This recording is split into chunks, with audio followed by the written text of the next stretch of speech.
આજના નવા અને બહુ જ રોમાંચક ઊંડાણપૂર્વકના વિશ્લેષણમાં સ્વાગત છે. આજના વિષય પર ચર્ચા કરવી ખરેખર બહુ જરૂરી છે. બિલકુલ. આજે આપણે એક એવા વિષય પર ચર્ચા કરવા જઈ રહ્યા છીએ જે કદાચ કોઈના માટે એટલે કે કોઈ પણ સામાન્ય વ્યક્તિ માટે જીવન અને મૃત્યુ વચ્ચેનો તફાવત સાબિત થઈ શકે. સાચી વાત છે.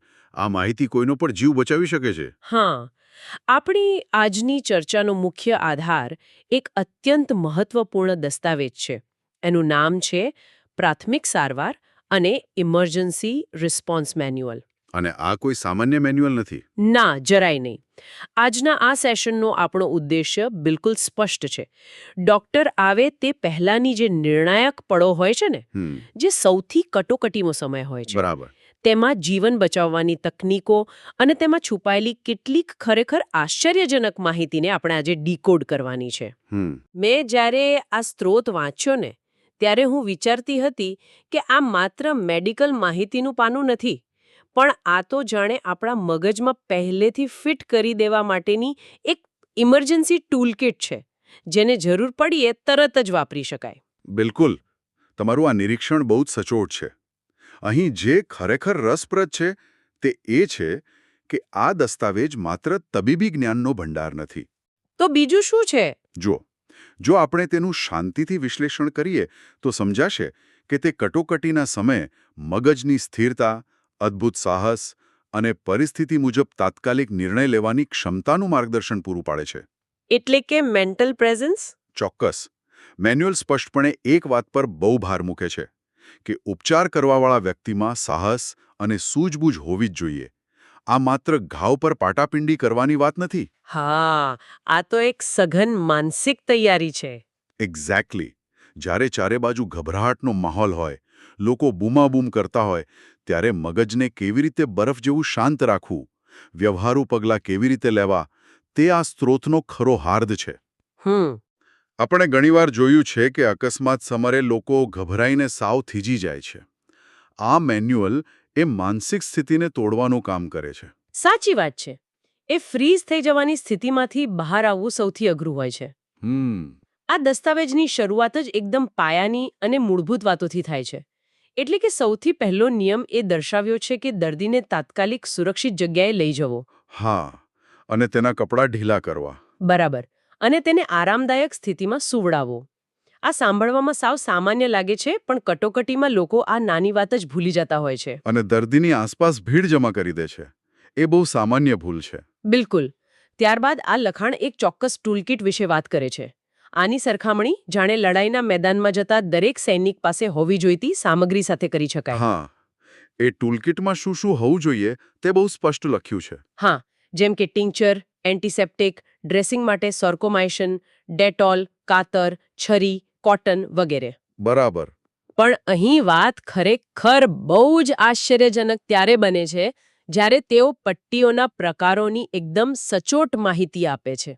માપસરની માહિતી. હા. જુઓ, સ્ત્રોત 44.5 ઇંચ એટલે કે 44.5 ઇંચના ચોરસ કપડામાંથી બનતી 2 ત્રિકોણ પટ્ટીઓનો ઉલ્લેખ કરે છે. જરા વિચારો, 44 નહીં, 45 નહીં, પણ બરાબર 44.5 ઇંચ. અને સાથે જ ગોળ પટ્ટીઓ જે 1 ઇંચથી લઈને 6 ઇંચ સુધીની પહોળાઈની હોય છે. હા, આંગળી માટે 1 ઇંચની, ખભા માટે 2 થી 2.5 ઇંચની.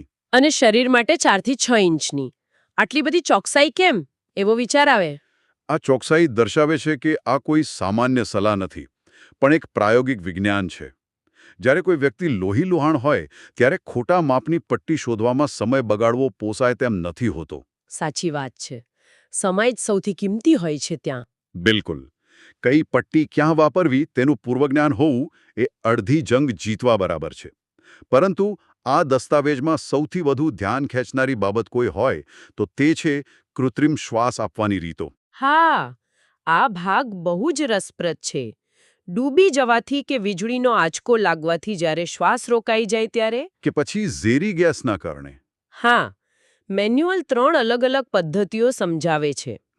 પ્રથમ છે મોઢામાં મોઢું નાખીને શ્વાસ આપવો, જેમાં દર્દીનું નાક બંધ રાખીને જ્યાં સુધી તેની છાતી ફૂલે નહીં ત્યાં સુધી પૂરી તાકાતથી ફૂંક મારવાની હોય છે. બરાબર. ત્યારબાદ સિલ્વેસ્ટર્સ રીતની ચર્ચા છે. આમાં દર્દીને સીધો સોવડાવી તેના ખભા નીચે તકિયો રાખવામાં આવે છે. હા, અને પેલી જીભવાળી વાત? હા, દર્દીની જીભ કોઈ અન્ય વ્યક્તિ પાસે પકડાવવામાં આવે છે, જેથી તે ગળામાં પાછી ન જતી રહે અને શ્વાસનળી બંધ ન થઈ જાય. થોબો, જીભ પકડી રાખવાની? આ તમે ક્યારેય વિચાર્યું જ નહોતું. પણ આ સિલ્વેસ્ટર્સ રીતમાં ખરેખર શ્વાસ કેવી રીતે પાછો લવાય છે? હા, જીભ પકડવી એ શ્વાસનળી ખુલ્લી રાખવા માટેનો બહુ જ જટિલ પણ જરૂરી ભાગ છે. હવે સિલ્વેસ્ટર્સ રીતની પ્રક્રિયા સમજીએ. એકવાર દર્દીને સીધો સુવડાવ્યા પછી સારવાર આપનાર વ્યક્તિ દર્દીના માથા પાસે ઊભો રહે છે. પછી તે દર્દીના બંને હાથ અને કોણીને પકડીને તેને છાતી પર દબાવે છે અને પછી પાછા ઉપરની તરફ ખેંચે છે. અચ્છા, એટલે હાથને પંપ કરવાના? બિલકુલ. આ પ્રક્રિયા જાણે કોઈ લુહારની ધમણ ચલાવતા હોય તેવી છે. હાથને છાતી પર દબાવવાથી ફેફસામાંથી હવા બહાર ધકેલાય છે અને હાથને માથા તરફ ઉપર ખેંચવાથી છાતી ફૂલે છે અને તાજી હવા અંદર જાય છે. સમજાયો? આ આગળ પાછળ પંપ કરવાની ક્રિયા સતત કરવાની હોય છે. બાપરે! આ પ્રક્રિયા વિશે માત્ર સાંભળીને જ મને ખ્યાલ આવે છે કે આ કેટલું શારીરિક શ્રમ માંડી લેતું કામ હશે. હા, બહુ જ થકવી નાખનારું કામ છે. વિચારો, કોઈ બેભાન વ્યક્તિના ભારેખમ હાથ પકડીને સતત એક રિધમમાં પંપ કરવા, અને આ તો માત્ર બીજી રીત થઈ. હા, હજુ ત્રીજી રીત બાકી છે. જે મેન્યુઅલ સૂચવે છે તે છે શેફર્સ રીત, અને તે આનાથી પણ વધુ મહેનતવાળી લાગે છે. બિલકુલ. આમાં દર્દીને પીઠ પર નહીં પણ ઊંધો સુવડાવવામાં આવે છે. તેનું મોઢું એક તરફ રાખવામાં આવે છે અને ફરીથી જીભ બહાર કાઢીને પકડાવવામાં આવે છે. હા, જીભવાળો નિયમ અહીં પણ લાગુ પડે છે. પછી સારવાર આપનાર વ્યક્તિએ દર્દીની કમર પર પાંસળીઓની બરાબર નીચે પોતાના બંને હાથ પૂરી તાકાતથી મૂકીને શરીરનું વજન આપીને દબાણ આપવાનું હોય છે. બરાબર. ફેફસાને હવા બહાર નીકળે પછી ધીમે ધીમે દબાણ ઢીલું કરવાનું. અને સૌથી ચોંકાવનારી વાત એ છે કે આ પ્રક્રિયા 1 મિનિટમાં 10 થી 12 વખત કરવાની હોય છે. અને જુઓ, આ કોઈ 5-10 મિનિટની વાત નથી. આ પ્રક્રિયાઓ દર્દી જાતે શ્વાસ લેતો ન થાય ત્યાં સુધી કરવાની હોય છે. કદાચ કલાકો સુધી. હા, કલાકો સુધી. આ દર્શાવે છે કે પ્રાથમિક સારવાર માત્ર મેડિકલ નોલેજ પૂરતી સીમિત નથી. તો તેમાં સારવાર આપનારની શારીરિક ક્ષમતા અને થાક્યા વગર સતત કામ કરવાની પ્રતિબદ્ધતા પણ એટલી જ જરૂરી છે. આ એક બહુ જ મહત્વનો મુદ્દો છે જે ઘણીવાર નજરઅંદાજ થતો હોય છે. અને એ યાદ આવે છે કે જ્યારે શરીરમાં કોઈ મોટી ઈજા થાય ત્યારે પરિસ્થિતિ કેટલી વિકટ બની શકે છે. હા, ખાસ કરીને હાડકાં તૂટવા અને રક્તસ્રાવના કિસ્સામાં. બિલકુલ. દસ્તાવેજના બીજા ભાગમાં હાડકાં તૂટવા અને રક્તસ્રાવની જટિલતાઓ વિશે જે વર્ણન છે તે ખરેખર રૂમાળા ઊભા કરી દે તેવું છે. આ ભાગમાં હાડકાં તૂટવાના જે પ્રકારો આપ્યા છે તે ખૂબ જ વિગતવાર છે. મેન્યુઅલ, સંયુક્ત તૂટ અને જટિલ તૂટની વાત કરે છે, જેમાં હાડકું, માંસ અને ચામડી ફાડીને બહાર આવી જાય છે. અને જટિલ તૂટમાં તો ધમની અને સ્નાયુ પણ ફાટી જાય છે. હા, મોટી ખેડી તૂટ, જેમાં હાડકાના નાના નાના ટુકડા થઈ જાય છે, અને કચ્ચર તૂટ, જેમાં તૂટેલા હાડકાં એકબીજામાં ઘૂસીને ભૂક્કો થઈ જાય છે. સાંભળીને જ પીડાનો અહેસાસ થાય એવું છે. પણ મને જે સૌથી રસપ્રદ એનાલોજી લાગી તે છે કાચી તૂટ. મેન્યુઅલ બાળકોના હાડકાને લીલા ગલ્પોની કે લીલી ડાળખી સાથે સરખાવે છે. આ લીલી ડાળખીનું ઉદાહરણ બહુ જ સચોટ છે. ક્યારે કોઈ ઝાડની તદ્દન લીલી અને તાજી ડાળખી તોડવાનો પ્રયત્ન કર્યો છે? હા, એ તરત તૂટતી નથી. બરાબર. તે સૂકા લાકડાની જેમ કટ દઈને 2 ટુકડામાં તૂટી નથી જતી. તે વળી જાય છે, તેમાં તિરાડ પડે છે, તેના રેસા ખેંચાય છે, પણ તે જોડાયેલી રહે છે. બાળકોના હાડકાં પણ આવા જ કોમળ અને લવચીક હોય છે. તેથી જ્યારે તેમને મોટી ચોટ લાગે છે ત્યારે હાડકું પૂરેપૂરું તૂટવાને બદલે નમી જાય છે કે તેમાં તિરાડ પડે છે. અચ્છા. આને ગ્રીન સ્ટિક ફ્રેક્ચર કહે છે. અને આ તમામ પ્રકારની તૂટ માટે મેન્યુઅલ એક અત્યંત કડક સુવર્ણ નિયમ આપે છે. એ નિયમ છે જાતે હાડકું જોડવાની કોશિશ ક્યારેય ન કરવી. કોઈ પણ સંજોગોમાં નહીં. આ નિયમ બહુ જ તાર્કિક લાગે છે. જો કોઈ બિન અનુભવી વ્યક્તિ હાડકાને સીધું કરવા જાય અને અંદર કોઈ નસ કે ધમની કપાઈ જાય તો સ્થિતિ વધુ ખરાબ થઈ શકે. સાચી વાત. મેન્યુઅલ સ્પષ્ટ કહે છે કે માત્ર લાકડાની પટ્ટી કે પૂંઠાનો ટેકો આપીને હળવા હાથે પટ્ટી બાંધવી, જેથી હલનચલન અટકે. હા, હાડકાને જોડવાનું કામ નિષ્ણાતો પર છોડી દેવું જોઈએ. પણ જ્યારે વાત રક્તસ્રાવ એટલે કે લોહી વહેવાની આવે છે ત્યારે ત્યાં તાત્કાલિક પગલાં લેવા અનિવાર્ય બની જાય છે. બિલકુલ. લોહી વહેતું રોકવું સૌથી જરૂરી છે. અહીં મેન્યુઅલ બહારના અને આંતરિક રક્તસ્રાવ વચ્ચેનો સ્પષ્ટ તફાવત દર્શાવે છે. બહારના રક્તસ્રાવમાં પણ ધમની અને નસમાંથી વહેતા લોહીનો તફાવત બહુ ઝીણવટપૂર્વક સમજાવ્યો છે. અહીં દસ્તાવેજમાં એક એવી લાઈન છે જે વાંચીને હું થોડીવાર માટે અટકી ગઈ. મને આશ્ચર્ય થયું. કઈ લાઈન? સ્ત્રોત મુજબ ધમનીમાંથી વહેતું લોહી શુદ્ધ અને ચમકદાર લાલ રંગનું હોય છે અને તે ઝાટકા સાથે વહે છે. બરાબર. પણ સ્ત્રોત સ્પષ્ટપણે એમ પણ લખે છે કે ધમનીનું લોહી હૃદયની તરફ વહે છે. હા, મેન્યુઅલમાં આવું જ લખેલું છે. ભલે આધુનિક વિજ્ઞાન અલગ વાત કરતું હોય, પણ આપણે અહીં દસ્તાવેજની માહિતીનું જ વિશ્લેષણ કરી રહ્યા છીએ. બિલકુલ. દસ્તાવેજ મુજબ તે હૃદયની તરફ વહે છે. હા, અને આ નિયમને અનુસરીને મેન્યુઅલ સલાહ આપે છે કે આ સ્થિતિમાં દર્દીને તરત જ સુવડાવી દેવો જોઈએ અને વાગેલા ભાગને હૃદયના સ્તરથી ઊંચો રાખવો જોઈએ. જેથી ગુરુત્વાકર્ષણની મદદથી લોહીનો પ્રવાહ ધીમો પડે. એક્ઝેક્ટલી. બીજી તરફ મેન્યુઅલ મુજબ નસમાંથી વહેતું લોહી અશુદ્ધ ગહેરા રંગનું હોય છે અને તે એકધાર્યું વહે છે. સ્ત્રોત આગળ એમ પણ જણાવે છે કે નસમાં લોહી ઉપરની તરફ ગતિ કરતું હોવાથી લોહી વહેવાવાળા ભાગને હૃદયથી નીચેના ભાગમાં લટકાવેલો રાખવો જોઈએ. આ દિશાઓનું વિજ્ઞાન જે પણ હોય, પણ મૂળ હેતુ તો લોહીને વહેતું અટકાવવાનો જ છે. હા, એ સૌથી મુખ્ય વાત છે. અને જ્યારે સામાન્ય રીતે દબાવવાથી લોહી બંધ ન થાય ત્યારે મેન્યુઅલ ટુર્નિકેટનો ઉપયોગ સૂચવે છે. હા. મને એ જાણીને નવાઈ લાગી કે ટુર્નિકેટ બનાવવા માટે કોઈ ખાસ મેડિકલ સાધનની જરૂર નથી. મેન્યુઅલ સમજાવે છે કે કેવી રીતે કોઈપણ સામાન્ય વ્યક્તિ માત્ર એક રૂમાલ કે ત્રિકોણ પટ્ટી અને આસપાસ પડેલી એક સામાન્ય લાકડી કે પેન્સિલની મદદથી બનાવટી ટુર્નિકેટ તૈયાર કરી શકે છે. હા, આ બહુ જ પ્રેક્ટિકલ છે. રૂમાલને ઘાવની ઉપર બાંધી તેમાં લાકડી ભરાવીને તેને ગોલ ફેરવીને એટલું દબાણ ઊભું કરવામાં આવે છે કે લોહીની નળી દબાઈ જાય અને પ્રવાહ બંધ થઈ જાય. બરાબર. પણ અહીં એક બહુ જ ગંભીર ચેતવણી આપેલી છે જે ભૂલવી ન જોઈએ. મેન્યુઅલ કહે છે કે દર 10 થી 15 મિનિટે આ ટુર્નિકેટને થોડું ઢીલું કરવું અત્યંત જરૂરી છે. આની પાછળનું કારણ શું હોઈ શકે? આ એક બહુ જ મહત્વપૂર્ણ ઇન્સાઇટ છે. જો જ્યારે ટુર્નિકેટ બાંધવામાં આવે છે ત્યારે એ અંગ તરફ જતો લોહીનો સમગ્ર પ્રવાહ રોકાઈ જાય છે. હવે લોહી રોકવું જીવ બચાવવા માટે જરૂરી છે, પણ જો આ ટુર્નિકેટ લાંબો સમય એમ જ રહે તો લોહીનું પરિભ્રમણ સંપૂર્ણ બંધ થવાથી તે અંગના કોષો ઓક્સિજનના અભાવે મરવા લાગે છે. ઓહ, એટલે ટિશ્યુ ડેથ. બિલકુલ. જો આવું થાય તો દર્દીનો જીવ બચી જાય, પણ કદાચ તેનો હાથ કે પગ કાપવાનો વારો આવી શકે. એ તો બહુ ભયાનક કહેવાય. હા, આથી દર 10-15 મિનિટે તેને ઢીલું કરવાથી થોડું લોહી અંગ સુધી પહોંચે છે અને કોષો જીવંત રહે છે. આ લોહી વહેતું રોકવા અને અંગને જીવંત રાખવા વચ્ચેનું એક અત્યંત બારીક સંતુલન છે. ખરેખર આ તો એક તલવારની ધાર પર ચાલવા જેવું છે. બિલકુલ સાચી વાત. અને આ તો માત્ર બહાર દેખાતા ઘાવની વાત થઈ. આંતરિક રક્તસ્રાવ એટલે કે ઇન્ટરનલ બ્લીડિંગ વિશે જે લક્ષણો અને ઉપચારો આપ્યા છે તે તો ભલભલાને વિચારતા કરી મૂકે છે. હા, આંતરિક રક્તસ્રાવ બહુ જ ખતરનાક હોય છે. મેન્યુઅલ કહે છે કે ક્યારેક વ્યક્તિને બહાર કોઈ જ ઘાવ દેખાતો નથી, પણ અંદરના કોઈ અવયવમાં નસ ફાટવાથી લોહી વહેતું હોય છે. એને સાયલેન્ટ કિલર કહી શકાય. સાચી વાત.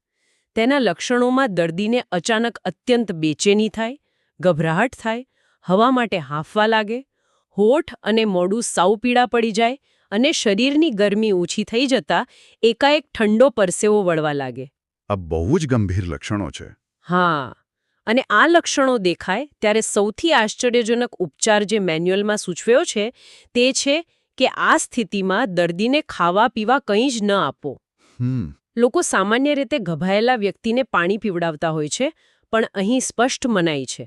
માત્ર બરફ ચૂસવા આપવો અને જે ભાગમાંથી લોહી વહેતું હોય તેવું અનુમાન હોય ત્યાં બરફની પટ્ટી મૂકવી. આ બાબત દર્શાવે છે કે પ્રાથમિક સારવારમાં ક્યારેક શું કરવું તેના કરતાં શું ન કરવું તે વધારે મહત્વનું બની જાય છે. હા, બિલકુલ. જ્યારે અંદરથી લોહી વહેતું હોય ત્યારે પાચન તંત્ર કામ કરવાનું બંધ કરી દે છે. ખોરાક કે પાણી આપવાથી ઉલટી થઈ શકે છે અથવા આંતરિક વ્યવસ્થામાં વધુ ખલેલ પડી શકે છે. અને ફેફસામાં પાણી જવાનો પણ ખતરો રહે. હા, તેથી બરફનો ઉપયોગ થાય છે. કારણ કે બરફની ઠંડકથી રક્તવાહિનીઓ સંકોચાય છે, જેનાથી કદાચ અંદર વહેતું લોહી ધીમું પડી શકે. આ શરીરના કુદરતી મિકેનિઝમને બહારથી ટેકો આપવાની વાત છે. સમજાયું. હવે લોહી વહેવાની આ ગંભીર વાતો વચ્ચે આ મેન્યુઅલ અમુક એવી રોજબરોજની મુશ્કેલીઓની પણ વાત કરે છે, જેના ઉપચારો વાંચીને હું ખરેખર દંગ રહી ગઈ. હા, ત્રીજો ભાગ બહુ જ રસપ્રદ છે. દસ્તાવેજના આ ભાગમાં કેટલાક એવા દેશી અને આશ્ચર્યજનક ઉપચારો છે જે કદાચ કોઈ આધુનિક ડોક્ટર ક્યારેય ન વિચારે. ચાલો નસકોરી ફૂટવાની જ વાત કરીએ, જેને આપણે નાકમાંથી લોહી વહેવું કહીએ છીએ. બરાબર. સામાન્ય રીતે આપણે માથું પાછળ કામનું સાંભળ્યું છે, જે આમાં પણ લખ્યું છે. પરંતુ મેન્યુઅલ એક ડગલું આગળ જઈને એક બહુ જ વિચિત્ર ઉપચાર સૂચવે છે. કયો ઉપચાર? તે કહે છે કે પીળી માટી ભીની કરીને સૂંઘાડવી. હા. હું તો આ વાંચીને હસી પડી. પીળી માટી. અને એટલું જ નહીં, દર્દીના પગ ગરમ પાણીમાં રાખવા જોઈએ એવી પણ સલાહ છે. આ આધુનિક મેડિકલ સાયન્સ કરતાં કેટલું અલગ છે. ભલે આ આજે આપણને વિચિત્ર કે જૂનવાણી લાગે, પણ જો આપણે આની પાછળના ઐતિહાસિક તર્કને સમજવાનો પ્રયાસ કરીએ તો જણાશે કે આ બધી જ પદ્ધતિઓ વિપરીત પરિસ્થિતિને સંતુલિત કરવાના સિદ્ધાંત પર કામ કરતી હતી. એ કઈ રીતે? પીળી માટી ભીની કરીને સૂંઘાડવા પાછળ કદાચ માટીની ઠંડક અને તેની સુગંધથી નર્વસ સિસ્ટમને એક ચોક્કસ પ્રકારનો શોક આપવાનો હેતુ હોઈ શકે, જેનાથી રક્તવાહિનીઓ સંકોચાઈ જાય. અચ્છા, એવું લોજિક છે. અને પગ ગરમ પાણીમાં રાખવાનું લોજિક એવું લાગે છે કે ગરમીથી પગની નસો વિસ્તરે, જેથી લોહીનો પ્રવાહ માથા તરફથી ઘટીને નીચે પગ તરફ જાય. ઓહ, આ તો બહુ જ સ્માર્ટ કહેવાય. હા, આ બધું જ શરીરના તાપમાન અને લોહીના પ્રવાહને ડાયવર્ટ કરવા માટેના પ્રયોગો હતા. આ જ સંતુલનનો સિદ્ધાંત અન્ય કિસ્સાઓમાં પણ જોવા મળે છે. બીજા કયા કિસ્સામાં?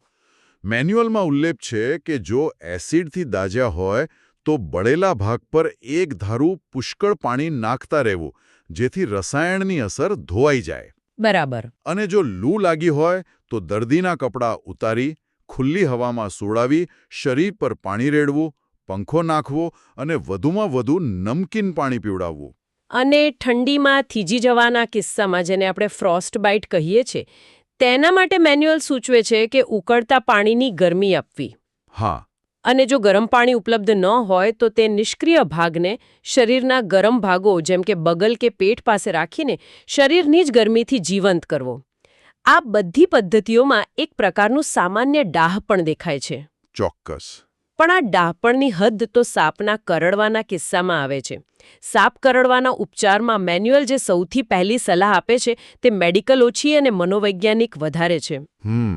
તે કહે છે કે દર્દી સાથે એવી રીતે વાત કરો જેનાથી તેનો મોતનો ડર દૂર થાય. આ એક જબરદસ્ત અને અત્યંત મહત્વપૂર્ણ મનોવૈજ્ઞાનિક સલાહ છે. સાચી વાત છે. કારણ કે જ્યારે કોઈને સાપ કરડે છે ત્યારે સૌથી પહેલી પ્રતિક્રિયા ભયની હોય છે.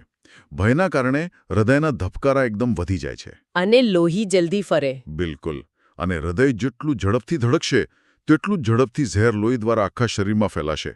દર્દીને શાંત રાખવું એ માત્ર આશ્વાસન નથી, પણ ઝેર ફેલાવાની પ્રક્રિયાને ધીમી પાડવાનું એક ક્લિનિકલ પગલું છે. આ ઇન્સાઇટ તો લાજવાબ છે. મનને શાંત રાખવું એ જ પહેલી દવા છે. બિલકુલ. ત્યારબાદ કરડેવા સ્થાનની ઉપર પટ્ટી બાંધવી અને બ્લેડથી ચીરો મૂકીને ઝેરી લોહી કાઢી નાખવાની વાત છે. પણ મને સૌથી મોટો રોમાંચ તો એ લાઈન વાંચીને થયો કે જો તમે સાપને મારી નાખ્યો હોય તો તે મરેલા સાપને પણ દર્દીની સાથે ડોક્ટર પાસે લઈ જવો. હા, આ બહુ જ પ્રેક્ટિકલ સલાહ છે. આ તો કોઈ ક્રાઇમ થ્રિલર સિનેમાના ક્રાઇમ સીન ઇન્વેસ્ટિગેશન જેવું લાગે છે. દર્દીને બચાવવાનો છે અને સાપની લાશ પણ સાચવવાની છે. સાંભળવામાં રોમાંચક લાગે છે, પણ તે અત્યંત વ્યવહારુ પગલું છે. દુનિયામાં હજારો પ્રકારના સાપ હોય છે. અમુક સાપના ઝેર ચેતાતંત્ર પર હુમલો કરે છે તો અમુક લોહી પર. હા, બરાબર. કયો સાપ હતો તે જાણ્યા વિના ડોક્ટર માટે યોગ્ય મારણ એટલે કે એન્ટીવેનમ આપવો અશક્ય છે.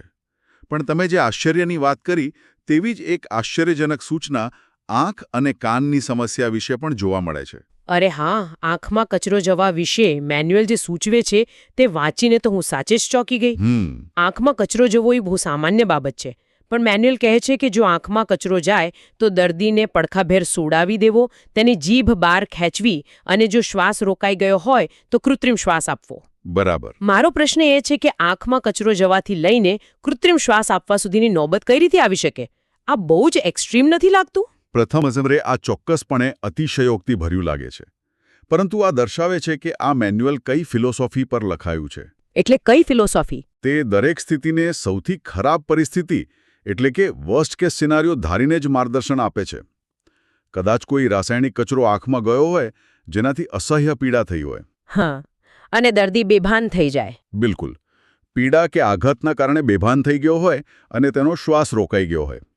મેન્યુઅલ માત્ર આંખ સાફ કરવાનું નથી કહેતું, તે સૌથી ખરાબ સ્થિતિ માટે માનસિક રીતે તૈયાર કરી રહ્યું છે. સમજાયું. આ જ વર્સ્ટ કેસની તૈયારી આપણા આજના વિશ્લેષણના ચોથા અને અંતિમ ભાગમાં પણ દેખાય છે, જે ઝેરની અસરો અને દર્દીના સ્થળાંતર વિશે છે. મેન્યુઅલમાં ઝેરના પ્રકારો અને તેની શારીરિક અસરો વચ્ચેનો ભેદ બહુ સ્પષ્ટ રીતે સમજાવ્યો છે. દાખલા તરીકે, એસિડ જેવા જલદ ઝેરથી હોઠ અને ગળું બળી જાય છે અને પેટમાં અસહ્ય દુખાવો થાય છે. બરાબર. જ્યારે બીજી તરફ ઊંઘની ગોળીઓ કે અફીણ જેવા ઝેરથી દર્દી બેભાન થઈ જાય છે અને તેના શ્વાસ અને નાડી ધીમા પડી જાય છે. અહીં મેન્યુઅલ એક એવી પ્રેક્ટિકલ સલાહ આપે છે જે સાંભળવામાં થોડી અજીબ લાગે પણ છે બહુ કામની.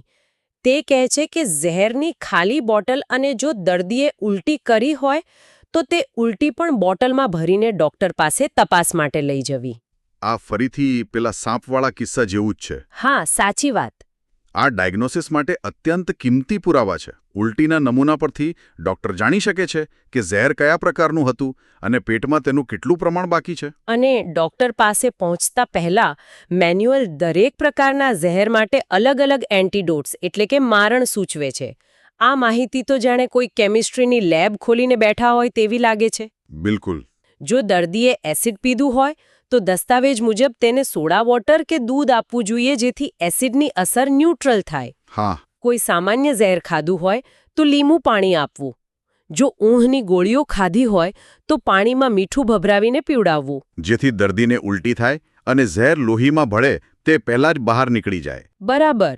અને સૌથી ચોંકાવનારું, જો અફીણ ખાધું હોય તો પોટેશિયમ પરમેંગનેટ પાણીમાં મેળવીને પીવડાવવું.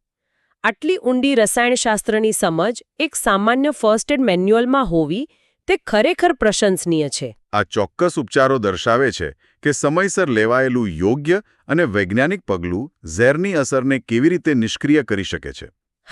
પરંતુ આ બધી જ પ્રાથમિક સારવાર પૂરી થયા પછી સૌથી નિર્ણાયક તબક્કો આવે છે દર્દીને હોસ્પિટલ સુધી પહોંચાડવાનો, એટલે કે સ્થળાંતરનો. એમાં પણ ધ્યાન રાખવું પડે. જો દર્દીને ખોટી રીતે ઉઠાવવામાં આવે તો હાડકાં વધુ તૂટી શકે છે અથવા આંતરિક નુકસાન વધી શકે છે. દસ્તાવેજ દર્દીને લઈ જવાની 3 ચોક્કસ રીતો વર્ણવે છે. કઈ 3 રીતો? જો માત્ર એક જ વ્યક્તિ મદદ માટે હાજર હોય તો દર્દીને ખભા કે પીઠ પર ઉઠાવીને લઈ જવો, જેને આપણે ઘણીવાર ફાયરમેન કેરી તરીકે ઓળખીએ છીએ. બરાબર. જો 2 વ્યક્તિઓ હોય તો તેઓએ પોતાના હાથ એકબીજા સાથે જોડીને 4 હાથની સીટ બનાવવી જોઈએ જેના પર દર્દીને બેસાડી શકાય. આ તો આપણે ઘણીવાર જોયું છે. અને જો સ્થિતિ અત્યંત નાજુક હોય તો કોઈપણ ભોગે સ્ટ્રેચરનો જ ઉપયોગ કરવો. તો જો આપણે આજના આ સમગ્ર મેન્યુઅલના વિશ્લેષણનો સારાંશ કાઢીએ તો તે ખરેખર એક અદ્ભુત અને આંખ ઉઘાડનારી સફર રહી છે. બિલકુલ. શેફર્સ રીતના શ્વાસોચ્છ્વાસ માટે કમર પર પૂરા વજનથી દબાણ આપવાની શારીરિક મહેનતથી લઈને નસકોરી રોકવા માટે પીળી માટી સૂંઘાડવાના દેશી નુસ્ખા અને ઝેરની અસર નાબૂદ કરવા માટે મીઠાવાળા પાણી કે દૂધના ઉપયોગ સુધી આ દસ્તાવેજ આપણને ઘણું બધું શીખવે છે. ઘણું બધું. આમાંથી જે મુખ્ય વાત બહાર આવે છે તે એ છે કે કટોકટીના સમયે ગભરાયા વગર મગજને સ્થિર રાખીને તરત જ સાચો નિર્ણય લેવો એ જ સૌથી મોટી સંજીવની છે. આખા દસ્તાવેજનો મુખ્ય સંદેશ પણ આ જ છે. સંકટ સમયે આસપાસ રહેલી સાવ સામાન્ય લાગતી વસ્તુઓનો ઉપયોગ કરીને જીવન કેવી રીતે બચાવી શકાય છે તે સમજવું અત્યંત જરૂરી છે. સાચી વાત. ખિસ્સામાં રહેલો સામાન્ય રૂમાલ કે રસ્તા પર પડેલી લાકડી લોહી રોકવા માટે ટુર્નિકેટ બની શકે છે. રસોડામાં પડેલું મીઠું કે લીંબુ કોઈ ઝેરનું મારણ બની શકે છે. અને ફ્રિજમાં પડેલો બરફ આંતરિક રક્તસ્રાવ અટકાવીને જીવ બચાવી શકે. બિલકુલ. જ્ઞાન ત્યારે જ મૂલ્યવાન બને છે જ્યારે તેનો યોગ્ય સમય અને યોગ્ય રીતે અમલ થાય. માહિતી તો પુસ્તકોમાં પડી જ હોય છે, પણ કટોકટી સમયે તેની જાગરૂકતા જ અસલી શસ્ત્ર છે. આ જાગરૂકતાની વાતથી એક બહુ જ રસપ્રદ વિચાર આવે છે. આ બધી માહિતી સાંભળ્યા પછી એક વિચારવા જેવો પ્રશ્ન થાય છે. કયો પ્રશ્ન? કોઈ પણ વ્યક્તિ વિચારી શકે કે ધારો કે જો અચાનક અત્યારે જ કોઈ મેડિકલ ઇમરજન્સી ઊભી થાય અને કોઈ ફર્સ્ટ એડ કિટ કે મોબાઈલ ફોન ઉપલબ્ધ ન હોય તો આસપાસ પડેલી કઈ સામાન્ય વસ્તુઓ તરત જ જીવન બચાવવાના સાધનમાં ફેરવાઈ શકે? બહુ જ સાચો પ્રશ્ન છે. કોઈ વ્યક્તિ રૂમાલ, પાણીની બોટલ, લાકડી કે પછી ઓફિસના કોઈ સાધનનો કેવી રીતે ઉપયોગ કરી શકે? આસપાસ નજર દોડાવીને વસ્તુઓને એક ઇમરજન્સી ટૂલ તરીકે જોવાની આ એક નવી દ્રષ્ટિ છે. બિલકુલ. આ એક એવું અવલોકન છે જે કદાચ ભવિષ્યમાં કોઈનો જીવ બચાવી શકે. આજના આ સેશનમાં જોડાવા બદલ ખૂબ ખૂબ આભાર. ફરી મળીશું એક નવા અને રસપ્રદ વિષયના ઊંડાણપૂર્વકના વિશ્લેષણ સાથે.